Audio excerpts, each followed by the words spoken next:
দেখ এই ভয়েস চেঞ্জটা দেখ একটু ট্রিকি আছে। Father snatch the letter away from স্বামী অ্যান্ড টোর ইট আপ। এখানে ফ্রেজাল ভাবে ইউজ আছে দেখ, স্ন্যাচ অ্যাওয়ে, ঠিক আছে, আর এটা হচ্ছে টোর আপ, দুটো ভার্ব আছে আমাদের, ঠিক আছে।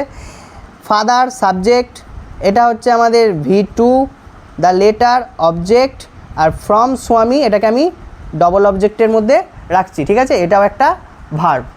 এবার প্রথমে আমি নিয়ে চলে আসবো দ্য লেটার, সাবজেক্টটাকে নিয়ে চলে এলাম, কি ইউজ করবো, V2 আছে যেহেতু, ওয়াজ, তাহলে দ্য লেটার ওয়াজ স্ন্যাচড, ভার্বের third form, snatch away from, আমি কি ঢুকাচ্ছি, ডবল অবজেক্টটা ঢুকাচ্ছি, ফ্রম স্বামী, অ্যান্ড আরেকটা যে ভার্ব আছে সেটা ঢুকাচ্ছি, and torn, torn up by father.